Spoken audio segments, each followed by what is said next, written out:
Hello friends, मेरे channel में आप लोग को स्वागत है। So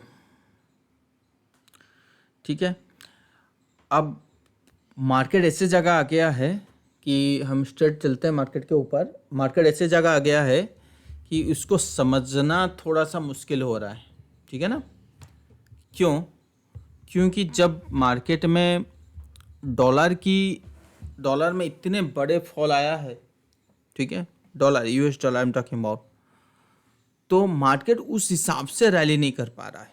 point number one. Number two, if you compare Indian versus US market, already told about, मतलब मैं इस चीज़ के ऊपर पूरी एक्सप्लेनेशन दे दिया था। उसके बाद भी यूएस मार्केट में जो रैली हुआ था उस कंपेयर में इंडियन मार्केट में वो रैली अभी तक भी नहीं हुआ उस कंपैरिजन, जबकि हम बहुत अच्छा आउट परफॉर्म कर रहे हैं euro compare to other markets. फिर भी ये जो रैली है ना, वो रैली उस हिसाब से नहीं है जो बाहर की मार्केट के बेसिस पे है। ठीक है।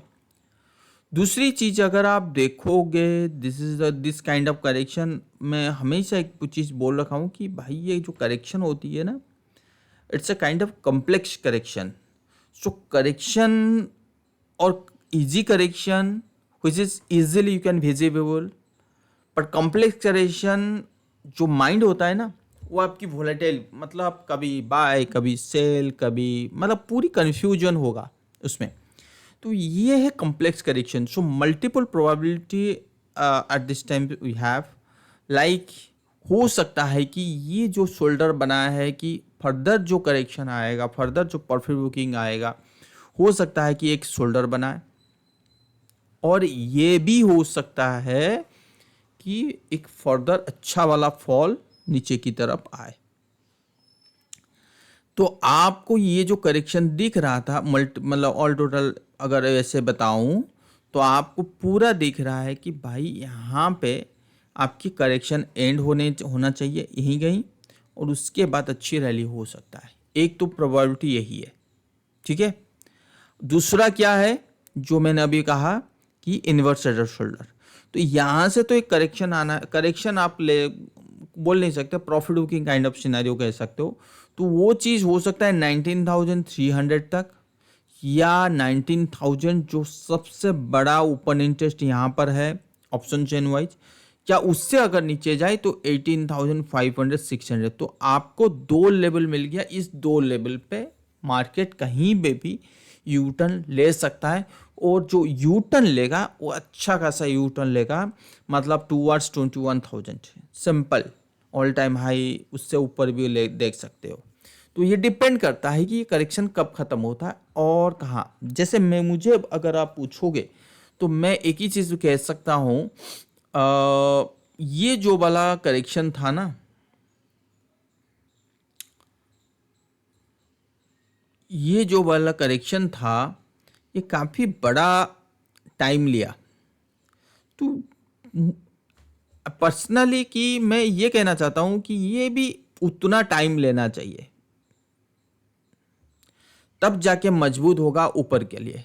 अगर ये टाइम कम लिया ना, मतलब यहाँ पे आके फिर ये ऊपर चला गया दिसंबर फर्स्ट वीक में, तो फिर तो दिक्कत है, क्योंकि यहाँ पे ज़्यादा टाइम नहीं लिया, यहाँ पे बहुत ज़्यादा टाइम ले लिया। तो जितना टाइम लेगा करेक्शन में, उतना अच्छी मूव के लिए तैयार हो जाएगा। अच्छी मूव मतलब आपको 21,000 ले सकते हो, 20। जैसे देखिए फिबोनाची बेसिस पे अगर हम बात करें ना, फिबोनाची इफ़ यू, अगर मैं मान के चलता हूँ यही है मेरा करेक्शन, तो आपको मोटा मोटी कहाँ पे मिल रहा है, 21,200।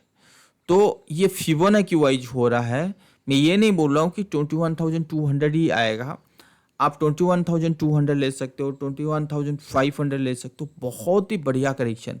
दूसरी चीज़, अगर आपको यहाँ से मिला ना 19,500 नहीं, 600 700 से पकड़ लीजिए, तभी भी मिला, तब भी अब आपको 14% काइंड ऑफ अगर निफ्टी में रैली होता है, तो आप समझ जाइए कितना बड़ा रैली हुआ है। और स्टॉक में क्या परसेंटेज मिलेगा, 25 to 30%। तो इजीली जो अच्छी स्टॉक होते हैं ना, और मिड कैप स्मॉल कैप, तो उससे ज़्यादा मिलेगा। अगर मैं मान के चलता हूँ 19,300 मतलब 353, तो 10% करेक्शन, और इसके नीचे 15% करेक्शन, 14-15 भी मान के चलो, तो 19,300 से 10%, और उससे नीचे आता है तो 15% की करेक्शन हम रैली एक्सपेक्ट कर सकते हैं। तो पॉइंट ये है कि यहाँ पे मार्केट क्यों यू टर्न लेना चाहिए, मार्केट यहाँ से प्रॉफिट बुकिंग क्यों आएगा, आपके दिमाग में भी आएगा कि भाई ऐसा क्यों है, ऐसा क्या है। देखिए यहाँ पे जो गैप दिया था ये अभी तक फिलअप नहीं हुआ है। क्या ये गैप को फिलअप करने के लिए आता है, तो आपके दिमाग में आएगा कि हाँ भाई, फिर इस यहाँ पे भी गैप था, तो क्या इस गैप को फिलअप ना करके यहाँ से यू टर्न ले जाएगा। देखिए मार्केट जब ट्रेंड आपका जब डाउन हो ना, लोअर लो लोअर हाई चल रहा है, तो काफ़ी स्ट्रॉन्ग रेजिस्टेंस जोन था वो इस एरिया था, पहली चीज़। सेकंड ये वाला एरिया, तो ये गैप डाउन भी है और यहाँ से शार्प सेलिंग है, तो इसको अगर नीचे की तरफ लेके आना है तो यहीं से यू टर्न लेना चाहिए। और ये ट्रेंड क्या है आपका, प्योरली डाउन ट्रेंड, प्योरली ये लो को ब्रेक जिस दिन किया था वो डाउन ट्रेंड पे आ गया। और यहाँ से जो अप ट्रेंड चालू हुआ ना, ये देखिए ये breakout gap, then you can say it is runway gap, और you can say this is the exhaustion gap. मैं रनवे गैप क्यों नहीं बोल रहा हूँ, क्योंकि जब हम एक रेजिस्टेंस के आसपास पहुँच जाते हैं और ट्रेंड डाउन हो, तो मेरा मानना है कि ये आपका एग्जेक्शन गैप। तो एग्जेक्शन गैप कैसे पता लगेगा, कि जिस दिन इस गैप को फिलअप करेगा ना 19,500 जिस दिन आ जाएगा, तो आप समझ जाओ कि भाई यहाँ से यू टर्न होने का दिन आ चुका है। अब वो चीज़ 19,300 में ख़त्म होता है या 19,000 में ख़त्म होता है या 18,600 में ख़त्म, आई डोंट नो, ठीक है ना, उस समय बोलेगा। तो आप मुझे अगर पूछोगे तो मैं स्पेशली 19,300 10% ऐड करना चाहूँगा, बट 19,000 पे जो इन्वेस्टमेंट मनी होगी वो थोड़ा सा बढ़ जाएगा 30-40%, और 18,800 700 600 500 800 नहीं, 18,700 500 से के बीच में बहुत पैसा इन्वेस्ट करना चाहूँगा। क्योंकि यहाँ से क्लियर कट दिख रहा है कि मार्केट में एक अच्छी रैली की पेंडिंग है, ठीक है। और मान लो कि मार्केट यहीं से यू टर्न हो गया, तो एक तो पैसा यहाँ पे इन्वेस्ट करूँगा ही करूँगा, और ये ब्रेकआउट दे दिया तो भी मैं यहाँ पे पैसा इन्वेस्ट करूँगा। तो ये हुआ क्या, कंफर्मेशन, और ये हुआ एक्सपेक्टेशन, ठीक है ना, यहीं से यू टर्न होगा। और कंफर्मेशन एक्सपेक्टेशन से ज़्यादा इन्वेस्ट होता है। मान लो कि एक्सपेक्टेशन आपका लग रहा है कि 10%, और जो कंफर्मेशन आता है तो आप 25-30 ले सकते हो। ऐसा क्यों, ऐसा इसीलिए कि आप 10% यहाँ क्यों लगा रहे हो, तो आपके दिमाग में, क्योंकि 10% कम है, ये जो फॉल आएगा ना 18,300 बहुत ही कम है। बट उसी जगह अगर आपको 18,600 मिल जाए, तो क्या मेरा इन्वेस्टमेंट अमाउंट 10% होगा? नहीं, मेरा इन्वेस्टमेंट अमाउंट सीधा हो जाएगी 30-35%। 32-35% हो सकता है कि जैसे जैसे आगे बढ़े तो 10% 15% और ऐड करता रहूँगा। तो यही होता है तरीका। तो आपको वैल्यूएशन और कंफर्मेशन दोनों कब मिलता है, ठीक है, समझ में आया। और ये जो गैप है, और ये गैप फिलहाल तो फिलअप करना चाहिए नीचे की तरफ, और ट्रेंड आपका डाउन है, तो ये चीज़ मैंने आपको बता दिया।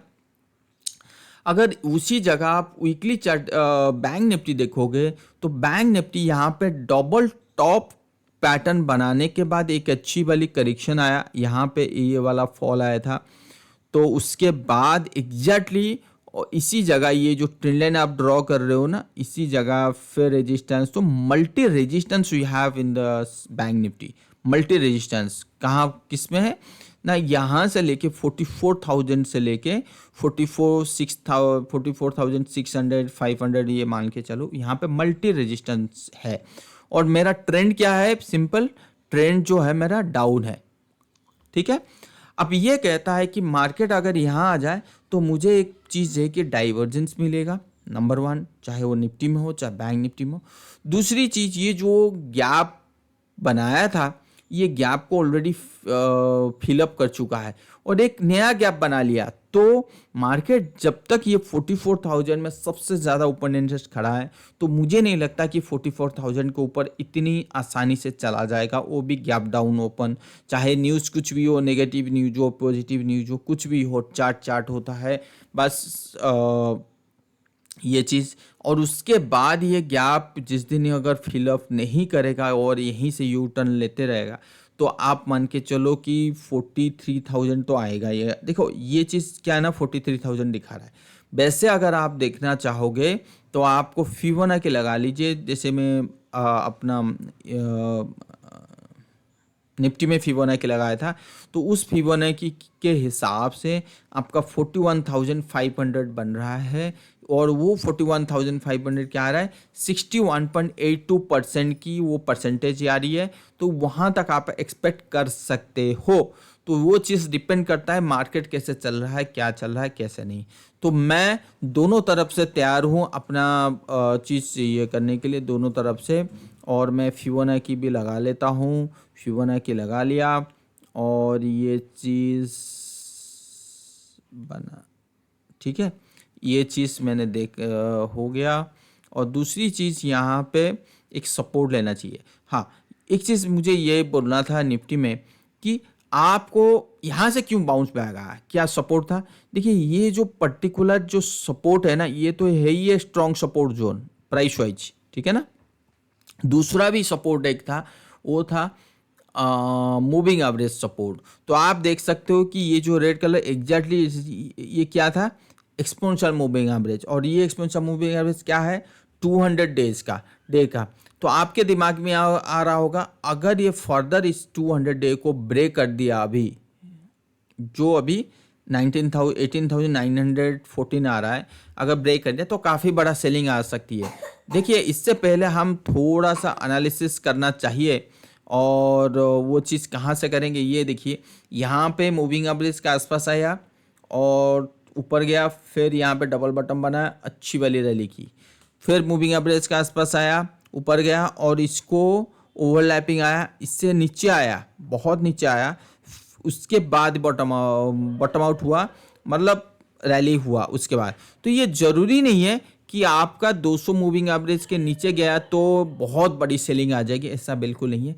बट इससे क्या होता है, जैसे 200 डे मूविंग एवरेज को क्रॉस करने लगता है, तो जैसे मीडिया में अच्छा सेलिंग बहुत, ये हो गया, चारों तरफ से सेलिंग, तभी जाके बॉटम बनता है। तो एग्जैक्टली यहीं पर हुआ। और यही जगह मैंने कहा था कि भाई मार्केट जो है ना एक टॉप बॉटम बना सकता है। ये देखो प्राइस वाइज सपोर्ट है और यहाँ पे डाइवर्जेंस वगैरह है और काफ़ी ज़्यादा यहाँ पे सेलर खड़े हो गए थे। तो मार्केट लग रहा था कि यहाँ पे बॉटम बनाएगा और बॉटम बनाने के बाद एक ऊपर जाना चाहिए। तो मेरा जो पहला था कि यहाँ से यू टर्न ले और यहाँ से यू टर्न ले, बट स्लो एंड स्टेडी हमने जैसे ऊपर गया तो उस बेसिस पे हम अपनी एनालिसिस को उस बेसिस पे चेंज करने लगे, ठीक है ना। तो ये चीज़ मैंने आपको बता दिया।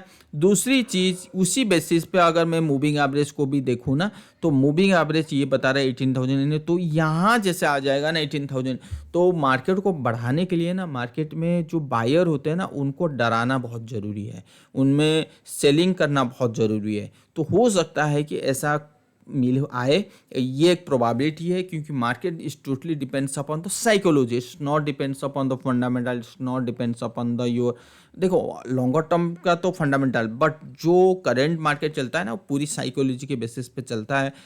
वो आपकी साइकोलॉजी क्या है, मार्केट हमेशा उसके एग्नेस्ट में चलता है, नहीं तो मार्केट नहीं चल पाएगा, सबको प्रॉफिट नहीं दिला पाएगा। ठीक उसी तरह बैंक निफ्टी में भी हमने यहाँ पे देखियो, यहाँ पे बॉटम आउट हुआ 200 मूविंग एवरेज, फिर गया, फिर नीचे आया, उसके बाद जाके बॉटम बना, उसके बाद जाके अच्छी रैली। तो यही कहना है मुझे ये मूविंग एवरेज के बारे में। तो लेट्स सी। और दूसरी चीज़, अगर बैंक निफ्टी के हम वीकली चार्ट पैटर्न देखेंगे ना, तो यहाँ पे भी एक अच्छा ट्रेंड नज़र नहीं आ रहा है। क्या है कि ये जो ट्रेंड आपका डबल टॉप बनाने के बाद जो फॉल हुआ है ना, तो काफ़ी कहते हैं कि डबल टॉप, ट्रिपल टॉप या डबल बॉटम, ट्रिपल बॉटम बहुत मायने रखता है। ये बहुत बड़े मायने रखता है। और ये डबल टॉप बनाने के बाद ये देखिए कभी भी इसका हाई को क्रॉस नहीं किया। अब एग्जैक्टली यहाँ पे इस हाई को क्रॉस कर लिया। अगले हफ्ते लग रहा था कि अच्छी वाली तेजी हो जाएगी, ऐसा बिल्कुल नहीं हुआ। उसके बाद हमें एक बियर कैंडल देखने के लिए मिला और ये चीज़, ये कैंडल ये कहने की कोशिश कर रहा है, देखिए इस कैंडल्स के बेसिस पे हम सेल तो नहीं कर सकते। हाँ, 2 कैंडल अगर मिला दें तो फिर कुछ हो सकता है। देखिए यहाँ पे ओपन है और यहाँ पे क्लोज है, तो काफ़ी बड़ी डोजी काइंड ऑफ कैंडल आपको देखने के लिए मिलेगा। और इस डोजी में सेलिंग का जो हाई डोजी है वो काफ़ी बड़ा है, और वो भी कहाँ बना, जब आपका ट्रेंड डाउन है। तो इसका ये मतलब है कि इसके नीचे हो सकता है कि वीकली में सेलिंग चालू हो, और जैसे मैंने कहा कि और नीचे आना चाहिए तो हो सकता है। तो इसकी सेलिंग है, तो आपको नज़र बना के रखना पड़ेगा कि ये जो लो है 43,283 280 के नीचे अगर मार्केट गया तो हो सकता है काफ़ी बड़ा अच्छी मात्रा में सेलिंग आ सकता है, वो भी बैंक निफ्टी में। और बैंक निफ्टी कहाँ तक आनी है, जैसे अभी मैंने कहा 61.8%, तो वो है 41,500 और 600 के आसपास सेलिंग आ सकती है। But you should not have fear, because we are in the बड़े टाइम फ्रेम पे। If you are looking the बड़ा टाइम फ्रेम, मतलब बड़ा टाइम फ्रेम यहाँ से जो बड़े टाइम फ्रेम चल रहा है, तो this is the opportunity to buy again. Okay, and one thing I just want to add you, जो 18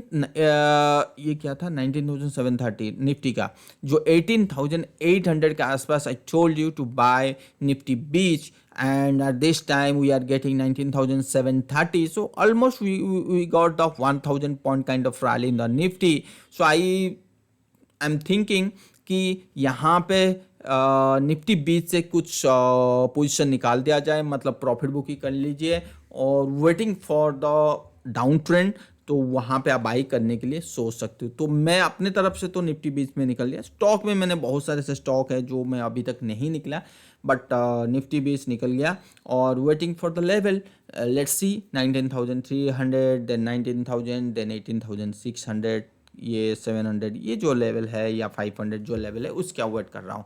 तो देखता हूँ 19,300 personally not interested to buy Nifty BeES. Yes, can think को नियर द 19,000 लेवल में कुछ ऐड कर सकता हूँ, बट 18,700 से मैं बिल्कुल ऐड करना शुरू कर दूंगा। 600 छोटे क्वांटिटी, और ऐसे कंफर्मेशन मिला तो बड़ा क्वांटिटी और ऐड करना शुरू करूंगा। क्यों? क्योंकि ये जो रैली, ये जो फॉल होगा, चाहे वो निफ्टी में हो चाहे वो बैंक निफ्टी, वो हो सकता है कि लास्ट फॉल हो, और ये फॉल हो सकता है कि 15 डेज में ख़त्म हो, ये फॉल हो सकता है कि दिसंबर 15 तक लेके जाए। I don't know, I don't have single knowledge, but yes, I am expecting a kind of a fall ahead. Okay, so let's see. And another thing, if you are looking, देखिए mid cap और small cap में अच्छी rally आया है। ये देखो, ये क्या है, small cap higher high high low. तो यहाँ पर आपको क्या दिख रहा है, एक बड़े वाले डाइवर्जेंस।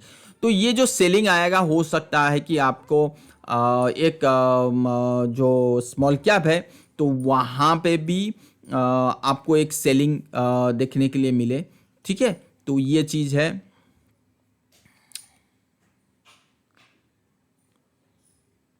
ठीक है, तो ये चीज़ है। तो अच्छा, देखिए स्मॉल कैप की बात कर रहा हूँ, तो उसी बेसिस पे मिड कैप में भी वही सेम कहानी, सेम क्वेश्चन है। तो अच्छा वाला एक, देखिए मेरा मानना ये होता है कि इतना बड़ा तेजी के बाद ये इतना छोटा सा फॉल, छोटा सा कंसोलिडेशन, ये सही नहीं होता है। जितना फॉल का अगर 50% रिट्रेसमेंट ना हो ना, तो मज़ा नहीं आता उस पीरियड में आपको बाई करने के लिए। तो हो सकता है कि ये यहाँ तक आए और उसके बाद जाके रैली हो। तो ये चीज़ आई एम एक्सपेक्टिंग। तो पता नहीं क्या हो सकता है क्या नहीं, but let's see mid cap small cap में बाइंग सेलिंग आ रही है नहीं आ रही है, वो चीज़ मायने रखता है। देखते हैं।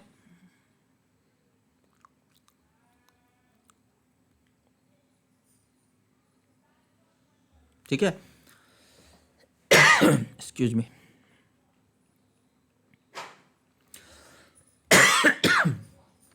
तो ये था मिड कैप स्मॉल कैप। 500 की अगर बात करूं तो 500 भी सेम क्वेश्चन, सेम थिंग है कि यहाँ पे आपको, और ये यहाँ तक आ सकता है 500, उसके बाद भी जाके आपको बाइंग आ सकती है। तो सेम करते हैं। आईटी, जो आईटी के में मुझे लग रहा है कि अभी अभी एक जन मेरे को पूछ रहा था कि भाई सर जी मैं आईटी में टीसीएस में बाई बैक का जो है वहाँ पे बाई कर लेता हूँ। टीसीएस मतलब मार्केट प्राइस में वो ले लेता हूँ, बाई बैक में वो तो 10 to 15% का रिटर्न मिल जाएगा इजीली। देखिए इतना मार्केट इजी नहीं है। अगर इतना इजी होता तो फिर साल में 10-15% के लिए रोते नहीं हैं लोग, ठीक है ना। तो आपका, क्योंकि पिछले बार भी आपने देखा होगा कि टीसीएस बाईबैक के बाद क्या हुआ। देखिए आपने बाईबैक का मतलब नहीं है कि आपका पूरा क्वांटिटी आपको उन लोग को ले लेंगे, ठीक है ना। तो वो चीज़ है, मान लो कि आ, उनको 100 शेयर्स लेना था मार्केट से और कोई किसी ने सब्सक्राइब नहीं किया, मतलब किसी ने बाईबैक का ऑफर नहीं डाला और एक जन डाला, उसी के पास 100 है तो उसका 100 बिक जाएगा। तो इस बेसिस पे वो देखें दिखाएंगे मीडिया वाले कि हाँ भाई 100% हो गया। और अगर मान लो कि 100 शेयर्स उनको लेना है और बहुत लोग जो शेयर्स रखें वो करीब करीब 1 लाख शेयर या 1000 शेयर 10,000 शेयर, तो उनसे वो 100% लेंगे, 100 शेयर्स लेंगे, ठीक है ना। तो ये तरीका होता है। तो उससे बढ़िया चीज़ है, मैं ये बोलूँगा कि waiting for a lower level than thinking. तो इजी इसमें ये हो जाता है कि बाई बैक में अपना पैसा ना लगा के जो भी ये बड़े वाला करेक्शन आएगी, बड़े वाले मतलब ट्रेडिंग के बेसिस पे, नॉट फॉर द इन्वेस्टमेंट के बेसिस पे, तो उस करेक्शन में आप अगर बाई कर लेंगे तो आपको इजीली 15% की रिटर्न मिल जाएगी। बट बाई बैक में 15% की रिटर्न या 10% की रिटर्न इजीली नहीं मिलेगा। तो वो चीज़ है। तो लेट्स सी, आईटी में मैंने आपको बता दिया। ऑयल एंड गैस जो हमने देखा कि बीपीसीएल, आरईसी, रिलायंस बहुत ही बढ़िया रैली किया। रिलायंस स्पेशली नहीं, IOC, BPCL already told you कि ऐसा रैली आ सकता है। But again I am saying कि बीपीसीएल और सीपीसीएल में जो माहौल अभी बन रहा है ना, ये जो पीएसयू ओएमसी कंपनी में, तो उसमें अच्छी रैली की संभावना है। ऐसा नहीं है कि एक 15 दिन 15 डेज में इतना अच्छा रैली करने के बाद और रैली आएगा। तो देखिए इस करेक्शन में भी वो लोग पार्टिसिपेट कर सकते हैं, तो वो चीज़ के नज़र बना के रखिए। और लेट्स सी, और यहाँ पे अगर आप ऑयल एंड गैस की भी ग्राफ देखोगे ना, तो हो सकता है कि ये और नीचे आए, उसके बाद जाके तेजी हो। तो ये चीज़ है, अगर इसमें नीचे आए तो उन लोग भी नीचे आएंगे, वो चीज़ दिख रहा है। देखो कोई भी ऐसा चीज़ नहीं है जो मुझे ये नहीं दिखाई दे रहा है कि भाई यहाँ से ही बहुत बड़ा रैली आ जाएगा। देखो चाहे कोई भी इंडेक्स की बात करूँ, चाहे कोई स्टॉक की बात करूँ, तो सब कुछ यही दिखाई दे रहा है कि भाई यहाँ से एक अच्छा वाला करेक्शन आना चाहिए, देन वी कैन थिंक कि एक रैली, ठीक है ना। तो वो चीज़ है। देखो फार्मा में भी बहुत अच्छा रैली आया है। तो फार्मा लेट्स सी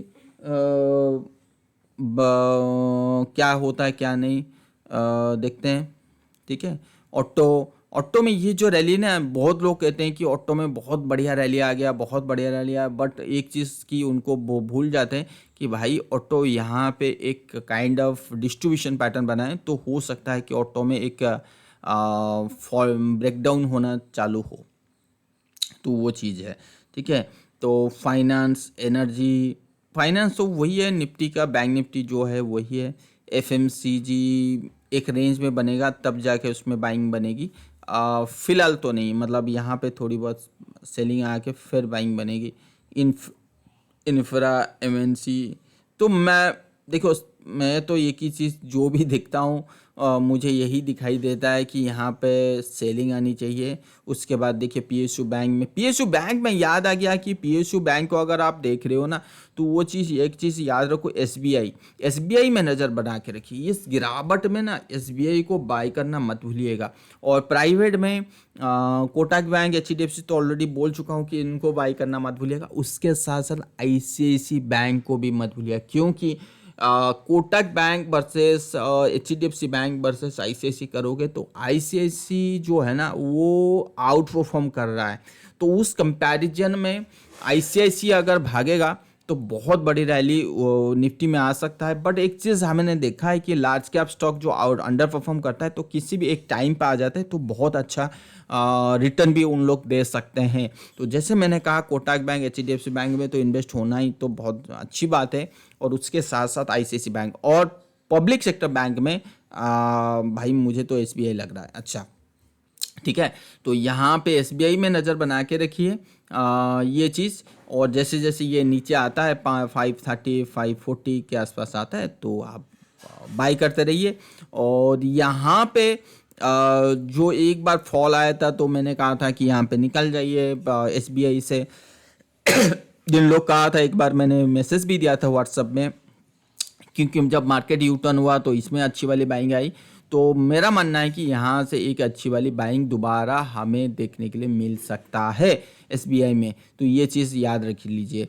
चलिए और एक चीज़ मैं आपको बता देता हूँ कि ये जो है ना डॉलर, यहाँ पे खेल जो हो रहा है ना वो है डॉलर की। देखिए डॉलर में इतना बड़ा फॉल आ चुका है, तो डॉलर में जो करेक्शन आना था वो हो गया 50%। तो करीब करीब 1030 पॉइंट जो 50 का जो था, तो डॉलर किसी भी टाइम पे यहाँ पे यू टर्न कर सकता है, तो उसका बेनिफिट शायद मार्केट को ना मिले। ठीक है ना, ये चीज़ याद रख लीजिए। यूएसडी आईएनआर एक रेंज में चल रहा है। देखिए यहाँ पे ब्रेकआउट दिया था, ये चीज़ मैंने मेंशन किया था कि भाई यूएसडी आईएनआर यहाँ पे ब्रेकआउट दे दिया, फिर अगेन ये चीज़ आ गया। तो इसका ये मतलब है कि मार्केट और ऊपर नहीं जा मतलब यूएसडी आईएनआर ज़्यादा ऊपर देखिए ट्रेंड तो उसका ऊपर है ही है, मतलब फिर जाएगा फिर नीचे आ जाएगा। ठीक है ना, तो वो चीज़ सिनेरियो बनाने की कोशिश कर रहा है। चाहे यूएसडी आईएनआर की बात करूं, चाहे मार्केट की बात करूं, वो चीज़ है। दूसरी चीज़ अगर मैं अपनी यूएस मार्केट के बारे में बात करूं, बहुत ही बढ़िया रैली जो यूएस मार्केट ने दिया है भाई, और कहीं नहीं दिया है। देखिए यहाँ पे 10% की रैली भाई साहब, 10% की रैली यूएस मार्केट में, और हमारी मार्केट में ओनली 5% की रैली। तो ये चीज़ मैंने आप क्लियर कट समझ सकते हो। तो उसके बाद मैंने बहुत बार इससे पहले बताया था, पूरी बढ़िया एक्सप्लेनेशन मैंने दिया था कि यहाँ से यू टर्न हो सकता है, और यहाँ से यू टर्न हो के अगर मार्केट यहाँ पे ब्रेकडाउन हो गया तो आप समझ जाओ कि डाउन ट्रेंड की जो पॉइंट है वो चालू हो सकता है, मतलब यहाँ से मार्केट और ज़्यादा फॉल हो सकता है। तो हमें क्या देखना है अभी एट दिस टाइम, कि ये देखना है तो जिस स्पीड से ये यहाँ पे तेजी आए ना, तो I am not thinking about the sharp downfall. क्यों? क्योंकि यहाँ पे मोमेंटम काफ़ी स्ट्रॉन्ग है कंपेयर टू डाउनफॉल मोमेंटम। तो इसका ये मतलब है ये जो फॉल आएगा ना यहाँ से, शायद इसको ब्रेकडाउन ना करे। ये चीज़ अगर ब्रेकडाउन नहीं किया और ये कंसोलिडेशन, फर्दर कंसोलिडेशन हुआ, तो फिर आप समझ जाओ कि अच्छी रैली के इंतज़ार में है मार्केट, अच्छी वाली रैली का इंतज़ार में है। ठीक है ना, तो ये चीज़ ध्यान में रखना है। ये देखो कंसोलिडेशन किया तो फिर तो भाई रैली जो यूएस मार्केट में आएगी, उसके बाद इंडियन मार्केट में आएगा वो चीज़। तो सब कुछ डिपेंड करता है यूएस मार्केट में, क्योंकि अभी यूएस मार्केट में आउट परफॉर्म कर रहा है if you compare US market versus Indian market. तो वो सबसे बड़ी, तो आई होप कि इस डाउन ट्रेंड लाइन को अप ट्रेंड लाइन को ब्रेक ना करे। तो ये चीज़ है। दूसरी चीज़ अगर आप देखोगे तो ये gap down area, gap up था, ये एक रनवे गैप है, ये एग्जिशन गैप है। तो अगर ये गैप को फिलअप किया तो नीचे आ सकता है। तो आप ये कहाँ तक आ सकता है, तो आप लेके चलते हैं, हम लेके चलते हैं। देखिए 50% मान के चलिए कि यहीं से इसका सेलिंग आएगा। तो 50% कहाँ तक होती है, ये जो 61 पॉइंट, देखो ये अगर गैप फिलअप होगा तो मोस्ट प्रॉब्ली इसी एरिया में यहाँ तक, ये देखो 50% तो यहाँ तो है ही है 43, तो 43 ना हो के 42-50 यहाँ तक आ सकती है। ठीक है ना, क्योंकि गैप एरिया भी है, 61.8% है, तो यहाँ तक आ सकती है। तो फिर जाके बनेगा कि इसमें देखो अगर मैं यहाँ पे ड्रॉ भी करूँ ना तो 5%। तो निफ्टी में अब जो बात कर रहा हूँ ना 18,500 या 600 की, वो भी 5% के करीब है। ठीक है ना, तो दोनों बराबर ये लग रहा है। तो वो चीज़ है। रुसेल में बाइंग आ चुकी है। यहाँ पे देखियो यू टर्न, मैंने काफ़ी बार एक वीडियो किया था पहले कि बहुत बार बहुत लोग इंटरनेशनल मीडिया में बात हो रही थी कि रुसेल में ये देखो ब्रेकडाउन, इतने सालों का कंसोलिडेशन ब्रेकडाउन कर दिया और बहुत अच्छी रैली फॉल हो सकता है। तो मैंने कहा था कि भाई नहीं होगा, यहाँ से यू टर्न देखने के लिए मेरा अगेन आई एम सेइंग कि जो भी सेलिंग आएगा इनकी मार्केट में, ये जो रुसेल स्मॉल कैप है तो इनमें अच्छी रैली आ सकता है। तो ये चीज़ चीज़ मैंने आपको दोबारा अगेन आई एम सेइंग, देखो बाहर की मार्केट सिंपल, अगर निकी, जापान ये सब को छोड़ देना, चाइना, इन दोनों को छोड़ देना, तो सारा मार्केट अच्छा कर रहा है, इसमें कोई दिक्कत नहीं है। ताइवान, इंडियन, ये सब मार्केट अच्छा कर रहे हैं, ऑलरेडी ब्रेकआउट के ऊपर चल रहे हैं, जैसे यूएस मार्केट चल रहा है ना, उस टाइप के चल रहे हैं। बट दिक्कत एक जगह है, क्या है, देखो एक मार्केट है रैली कर रहा है, दूसरा है कि इनकी डाटा जो स्ट्रक्चर, जो चाइना की डाटा आ रही है वो इम्प्रेसिबल नहीं है, मतलब वो आपको बाय का सजेशन नहीं दे रहा है, बहुत ख़राब है। तो वो डाटा के बेसिस में बहुत सारे फंड हाउस जो है मार्केट को कॉन्फिडेंट नज़र नहीं आ रहा है, चाहे यूएस मार्केट की बात करूँ, चाहे चाइना मार्केट में। तो आई होप कि आने वाले टाइम पे इनमें पॉजिटिव डाटा आना शुरू होगा। बट येस, एक चीज़ याद रखिए, जो गिरावट आएगी, चाहे यूएस हो इंडियन हो, तो नेगेटिव डाटा आएगी, नेगेटिव थिंकिंग आएगी। तो जैसे जैसे रिकवरी होएगा, जैसे जैसे मार्केट ऊपर बढ़ेगा, तो इनमें पॉजिटिव न्यूज़, पॉजिटिव माहौल बनना चालू हो जाएगी। तो आज के लिए बस इतना ही। और कॉपर के बारे में मैंने जैसे कहा, बहुत अच्छा रैली आ चुकी है, और यहाँ पे भी मैं थोड़ा सा कंफ्यूज हूँ भाई, यहाँ तक आ सकती है। देखो मेरा मानना है कि 3.85 तक आ सकती है कॉपर, और मैंने बहुत बार कह दिया कि गोल्ड में इन्वेस्ट करते रहिए, और डॉलर इसमें भी इन्वेस्ट करते रहिए, किस में, आपका सिल्वर में, गोल्ड सिल्वर में इन्वेस्ट करते रहिए। तो इसमें तो आपके दिमाग में आ रहा होगा कि अगर डॉलर में रैली आया तो गोल्ड तो सिल्वर नीचे आ जाएगा। देखो समय की बात है, अभी इतना अच्छा रैली आने के बाद इक्विटी मार्केट में अगर डॉलर भी इतना बड़ा फॉल होने के बाद थोड़ा सा तो वो तेज़ी होगा। तो नो डाउट कि आप बने रहिए इनमें। और बस आज के लिए इतना ही, और लाइक सब्सक्राइब जरूर कर लीजिए, शेयर कर लीजिए। Thank you so much.